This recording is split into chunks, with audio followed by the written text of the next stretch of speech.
The documentary is called What Happened on October 29. Before I get into this, I should specify that this was a documentary that was primarily targeted at the international African audience.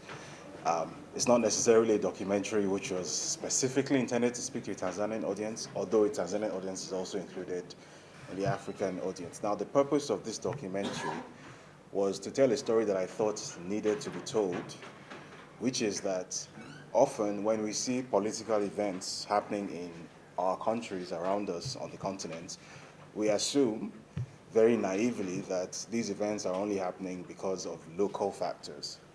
So if there's an upheaval in your country, or there's a certain political movement or something that is out of the ordinary, we just assume that this is only driven by local factors and that it's only the things you see in front of us that are actually there. Now, what this documentary sought to showcase to this African audience was that a lot of the time, in fact, there are external factors which are not immediately visible, but which are very, very much present and which are exerting influence, even though you might not be able to immediately see and recognize them. So what this documentary wanted to do was to serve as a baseline for how to identify such things in future going forward when they happen across the African continent, because they will keep on happening and they have been happening. For reference, I originally come from Nigeria. We had our own October 29 moment in 2015. Obviously, we didn't know what it was, the same way most of you here also didn't know what it was. And to cut a very long story short, Nigeria has never recovered from it. The Nigeria of 2015 and the Nigeria of now are like two completely different countries.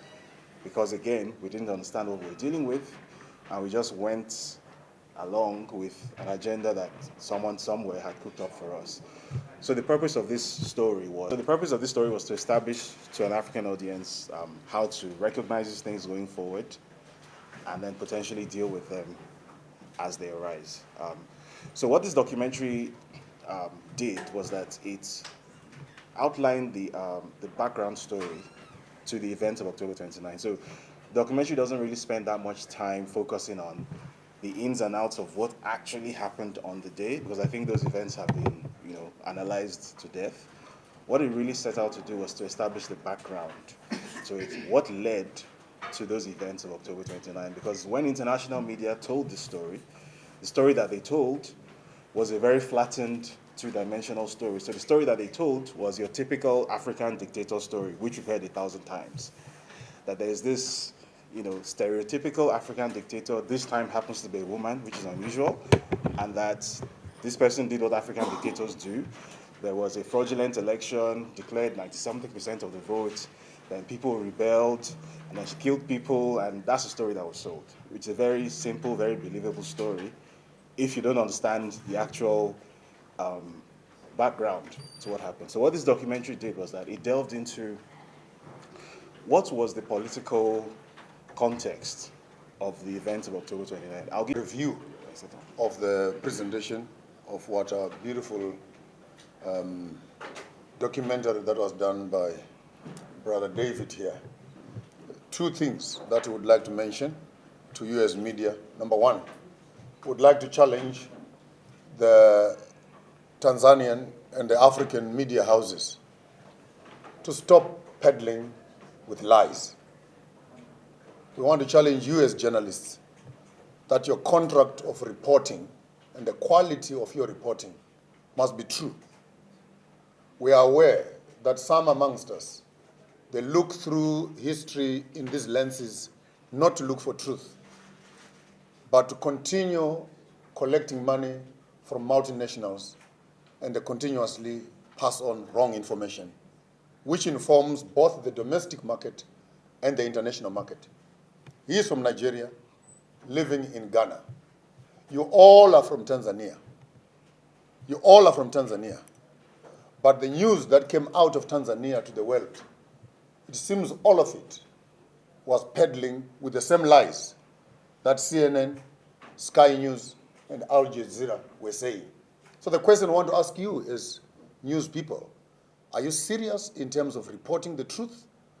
Or you're also here as news reporters who are being paid by foreign international NGOs to write stories that are not true to the destruction of your own country. That's number one. We need journalists who can be faithful and truthful.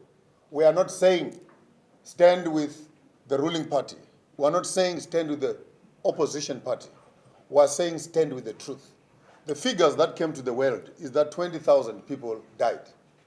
But the investigation that was done by our brother David here, we can hardly find the mass grave, and none of you captured those mass graves. 20,000 people that died, we hardly seen any report from you as local people telling us that 20,000 people have died. We have not seen 20,000 funerals in this country or 20,000 families coming to report that 20,000 people have disappeared. You are quiet. But this is your country which is being destroyed by the West. And I think part of this external intervention from a fellow African is coming back to the ethics of true journalism.